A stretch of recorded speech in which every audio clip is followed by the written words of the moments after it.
And I'm waiting, trying to figure out. It's getting late. It's almost 9 o'clock.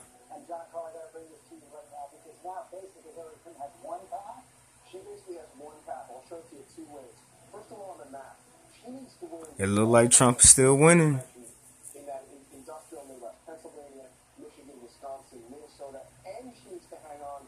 but I still don't know yet.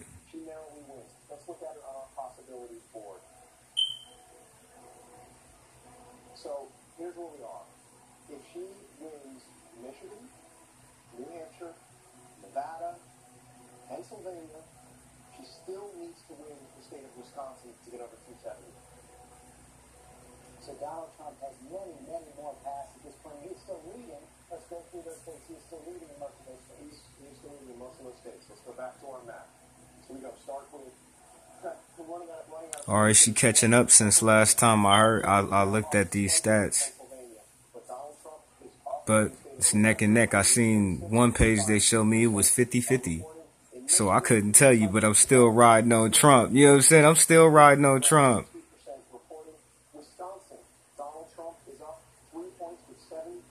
Because I know he gonna be the next president.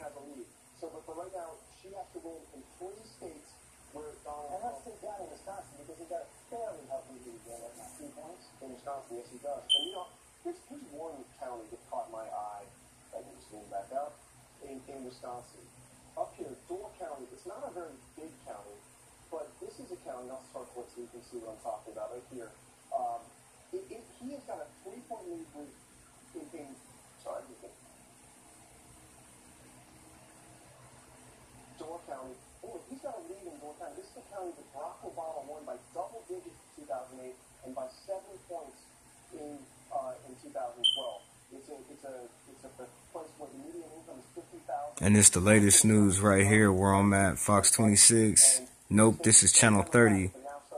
I was trying to catch myself on the news at the voting polls, showing my black pride.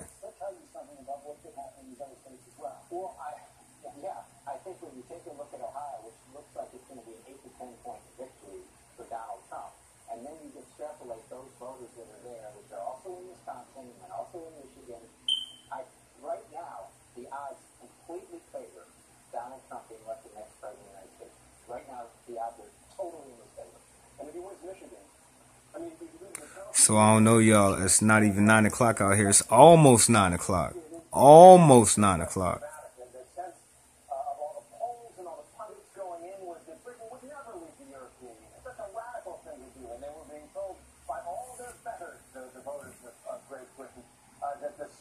The smart thing to do was to stay in the European Union. And en masse, a great wave of the unwashed. Britain is a very class-based society, and the people who voted for Brexit were the people who were not in the higher classes for sure. And they came out and they sucked Fresno, California, local news, y'all. Feel like that's what's happening because of Donald Trump. And I just want to take a step back here. This is an astonishing personal triumph. As Tom just pointed out, this was not a campaign by any normal sense. This was a personal endeavor. And one thing struck me while these results were coming in, a quote from his sister, Marianne Trump Berry, who's a judge on the New York State Supreme Court. She said, "I knew better even as a child than to even attempt to compete with Donald because he always wins." Martha Raddatz, I wonder what Vladimir Putin is thinking right now. I think Vladimir Putin is probably very excited right now, and I think other world leaders are a little fearful of what would happen under a Trump presidency. I think some members of the senior officers in the military are probably a little nervous about this too. I mean, he's basically said the generals have been reduced to rubble. Let's remember what the Trump supporters are voting for. He asked for a ban on Muslims, build a wall, defended Mexicans, the disabled, lashed out at a Gold Star family, the military fighting in Mosul around there. He said they shouldn't tell people what's happening, and the Access Hollywood tape. That Access Hollywood tape we haven't talked a lot about this evening. What is that? But the white working class men I spoke to after that Access Hollywood tape was released didn't care.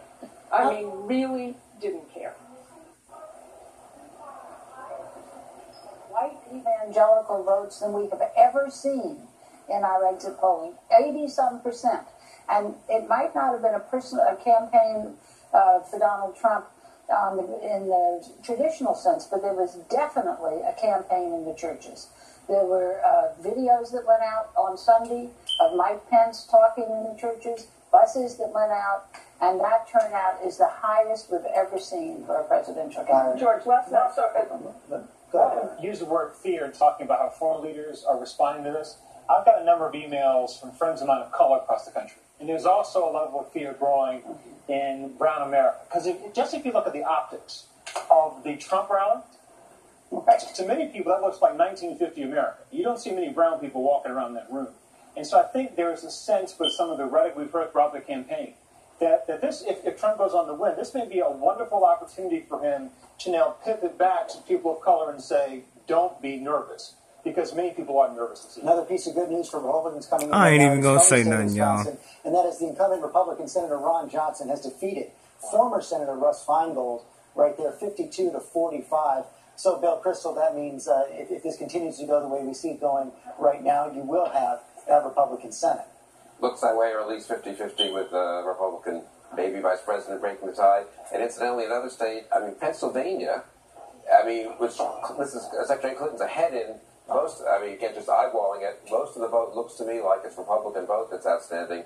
That blue wall that everyone, this always happens in politics, right? When I came to Washington, it was the electoral lock that Republicans had, that the Democrats couldn't pick after 80, 84, 88, those three big Republican victories in a row.